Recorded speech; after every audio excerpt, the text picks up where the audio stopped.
Straight ahead on 12 News, movie nostalgia torn down brick by brick. The once popular theater now makes way for something new. Plus, battling a beetle, what Plymouth is doing to save ash trees. But first, the search for a few good recruits. We want state troopers that are similar to the folks that they're working with and for. How the Minnesota State Patrol hopes to round out its force. 12 News starts right now. Hello and thanks for joining us. It's been a struggle for many law enforcement agencies trying to mirror the diverse communities they serve. That has the Minnesota State Patrol taking a different approach to finding new recruits. Delane Cleveland joins us now to explain. Delane? Mike and Alex, the State Patrol began taking applications today for a program that's been around for 5 years called the Law Enforcement Training Opportunity. They're hoping to recruit people, particularly women and minorities, who are looking for a career change. We want our troopers to reflect the communities that we work in.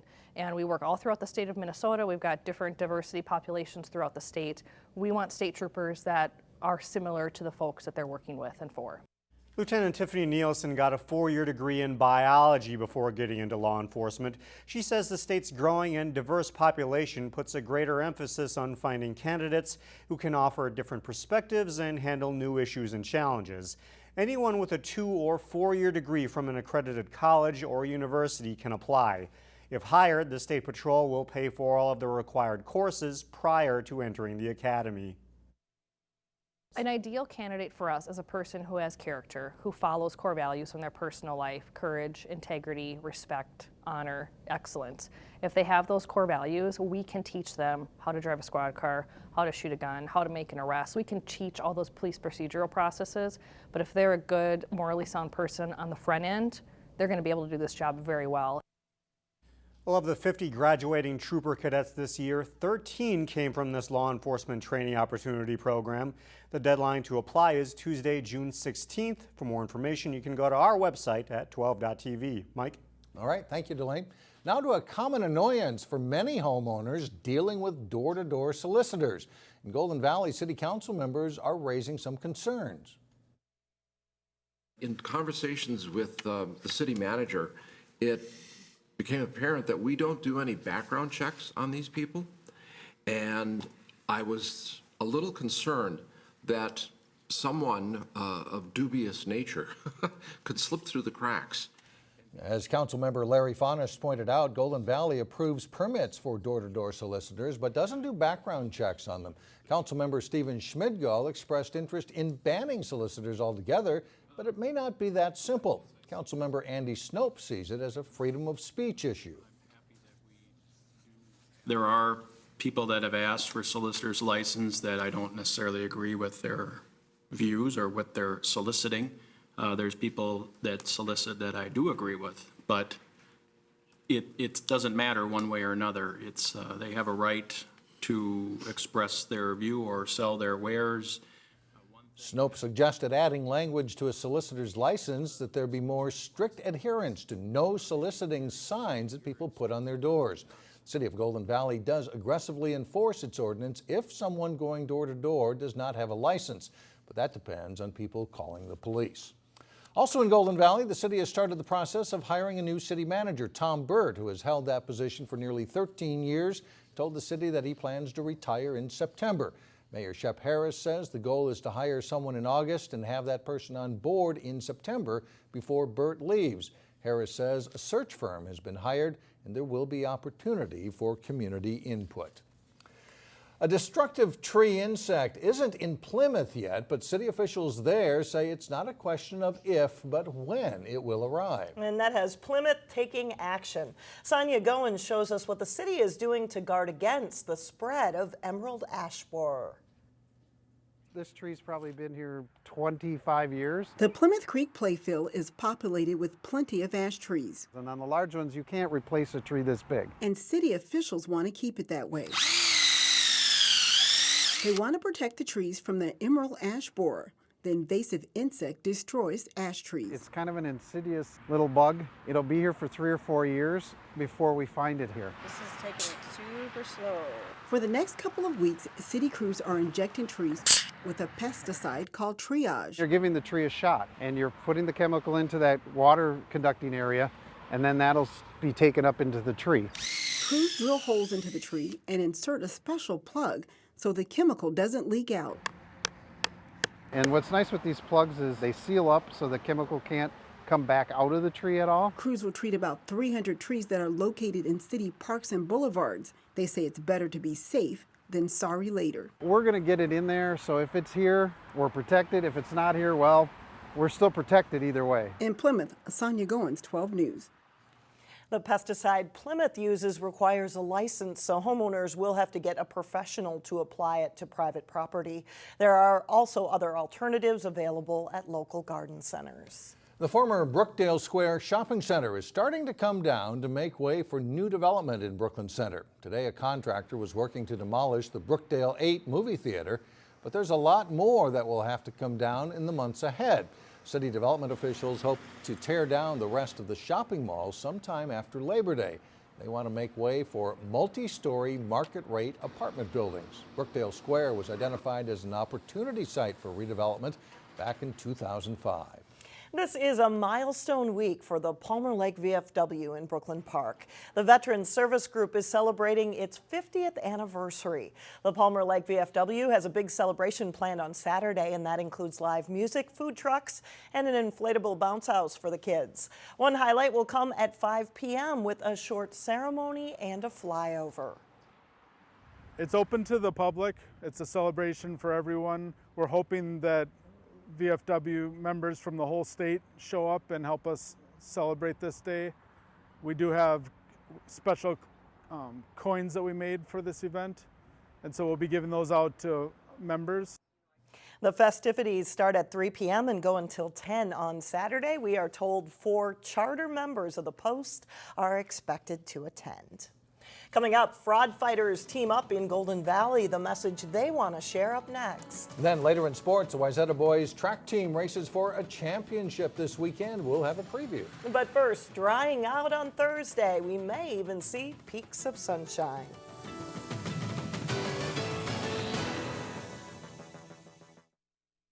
Every 2 seconds, someone's identity is stolen. Identity theft and fraud impacts thousands of Americans every year. And those con artists are smarter than you may think. And today in Money Savers, reporter Shannon Slatton explains what the experts say are red flags for spotting a scam. I try and talk to people, and if scams come up, they get an earful. Peggy Heaston-Harry calls herself a fraud fighter. She shares her story all over the state. My mom has not been the same since this happened. Today, she's in Golden Valley as part of Scam Jam, an annual informational session for seniors. It happened very quickly, and before we really knew it, a lot was lost. Peggy explains how scammers got to know her mother and then talked her out of $47,000. Not only did she max out one credit card, the second credit card that came, she maxed that out. Peggy's story is one that the experts hear all the time and say it's a story that should be talked about. Guess what, folks? These guys know where the money is. It's not you. It's not your fault. You're not foolish or silly or stupid. They know you have the money and they want it. We're not going to give it to them. They'll call people all day on the phone until they find someone who's going to be vulnerable to that type of a tactic. Jay Hoppola with AARP Minnesota says don't underestimate a scammer. Guard your personal information. And if someone calls you wanting information, you should be the one asking questions. Don't feel guilty about asking someone who's calling you for a way to verify who they are. Your bank wants you to do that because it's going to be their money on the line too if you get fooled. And finally, if you do suspect a scam, report it. People can register online and they can report the different fraud and scams that they're seeing, and then other people that are registered for the program get to see those reports. So it's people helping people to stay a step ahead of these con artists so we can crack down on these crimes. In Golden Valley, Shannon Slatton, 12 News. One helpful tool is a free service offered by AARP called Fraud Watch. You can sign up to receive emails alerting you to the latest scams. We'll have more information about that on our website, 12.tv. Never, ever give up. That is the message a world champion triathlete shared with local students just as they get ready to head into the summer break.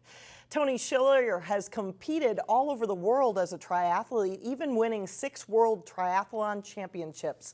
But Schiller told 5th and 6th grade students in Brooklyn Park athletics weren't always easy for him. In fact, growing up in St. Paul, Schiller said he was cut from 7 different sports teams, and he's never forgotten how that feels. At a point in my life where I had given up on ever being an athlete, never being a person who would accomplish anything, I had an adult come into my life and encourage me to become a runner, and it changed my life. And I just decided my whole life mission is to reach kids and inspire them about the physical greatness that they can achieve. Schiller now leads his own nonprofit designed to motivate kids to become active. Coming up, a piece of art that's turning heads at a Brooklyn Park elementary school. But first in sports, a pair of fantastic finishes in the baseball playoffs. Jay Wilcox says that and more when we come back. At this point in the baseball season, it's all about staying alive, and if you stay alive, you may move on to the state playoffs, the championships, but this one went down to the last out. Yeah, it makes baseball a great game. I think there's no time clock. It's a little bit different. You just got to get that final out, and one team could not do it. Plymouth rivals Armstrong and Wayzata had not met this season in baseball, and they played a thriller in the final round in Section 6-3A. Armstrong needed 1 win for the title. Wayzata needed 2. This one at the home of Gophers baseball at Siebert Field. Armstrong starts fast, leading 1-0. Josh Thorpe drives it to right center with the bases loaded in the second inning. All 3 runners score on a double for Thorpe, and it's 4-0 Falcons. Wayzata chips away at the Armstrong lead, though. In the 5th, Jake Marsh pokes an outside pitch to right field for a single. Cam Keenan scores, and the Trojans pull within 4-3 with 2 innings left. Jordan Kuznia trying to protect that lead. 2 outs in the bottom of the 7th, bases loaded. Griffin Schneider comes through as his bouncer gets through to score the tying and winning runs. Wayzata takes a 5-4 thriller to force a second game for the title. That'll be Friday afternoon at Minnetonka. Like Wayzata, the Heritage Christian Academy baseball team was looking to stay alive as they face Southwest Christian in Section 4A play. Top of the 5th, tied at 1, and Southwest Christian threatening with a runner on third. Tony Harris lines a single through the left side of the infield, bringing Colin Provert home and giving the Stars a 2-1 lead.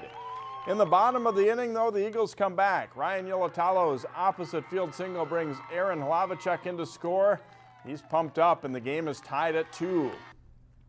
Top of the 7th, Ben Suits on to pitch for Heritage, and he strikes out the 2, 3, and 4 hitters to send the Eagles into the bottom of the 7th, still tied at 2. In the bottom half, Seth Halverson's comebackers off the pitcher's glove. He beats the throw to first to give the Eagles a base runner.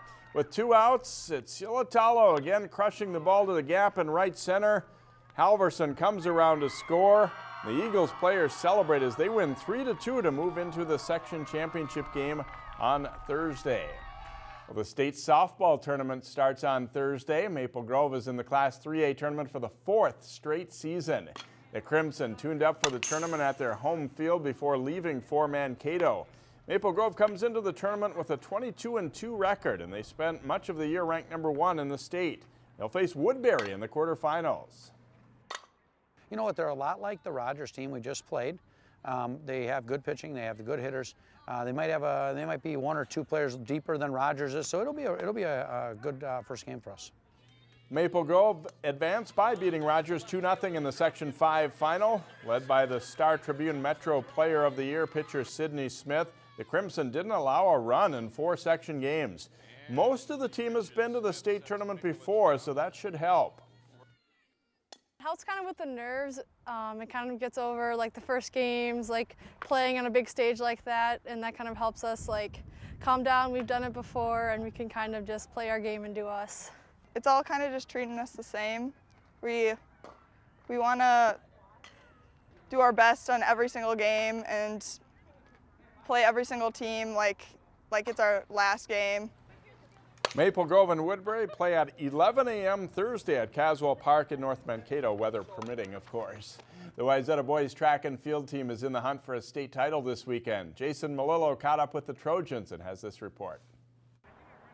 Since 2009, the Wayzata boys track and field team has finished in the top 3 at the state meet and won it all in 2012.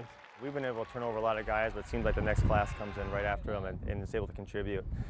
This will be something where we've been on the award stand, which is top 3 at the state meet 6 years in a row.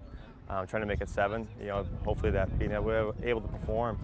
And it's just something that the kids learned from the class before them, and hopefully set an example for the class we got right behind them. Wayzata's depth is most apparent in its relay teams. Tyler Didier is the only runner back from last year's state title winning 4x200 and 4x400 relay teams. But the Trojans will likely still contend for gold in those races this year. We're always so deep. I mean, with our true team, you can see that. That's what really helps us, because our true team previous year will help us show what we'll be next year, because it really shows how deep we are. And since we've won it last 3 years, shows how deep we are. And we're always able to fill those spots. And Wayzata should also have a lot of other athletes scoring points.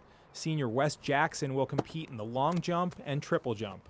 If I come with what I came with at true team state and the sections, I will do really well. So if I come with my A game, I can hopefully win. It's been a great run for Wayzata the last 6 years, and capping this season with a state title would be a perfect ending. Jason Malillo, 12 Sports. The state track and field meet runs Friday and Saturday at Hamline University, and most of our local schools have at least a couple people that will be contending. Good to watch. Thanks a lot, Jay. Right. Thank you, Jay. Still ahead, an art project that's become a source of Park Brook pride. How the Brooklyn Park Elementary School came up with this mosaic when we come back.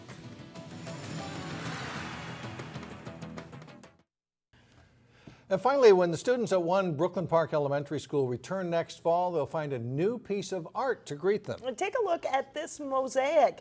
And no, it's not for the Timberwolves, but rather it's the school mascot at Park Brook Elementary. Some 5th and 6th grade students cut the glass, grouted, and cemented it as part of an after-school activity led by a Maple Grove High School student who was working on earning the Gold Award for the Girl Scouts. The mosaic will be hung in the school's entrance this summer, but for now it's been turning heads outside the principal's office. It does catch the eye of everyone as they walk into the office here, because when you're standing even a little bit more of a distance away, it's just amazing how it looks. The students completed the mosaic over the course of several weeks. We were both out there. It looks great. Yeah, it's really neat. In just a couple weeks' time. I think they're going to put it up in the hallways. Yes. Yep. Greet the students. Right. That does it for us. Thanks so much for joining us. Stay with us. Community Corner is coming up next, and we'll see you back here again tomorrow.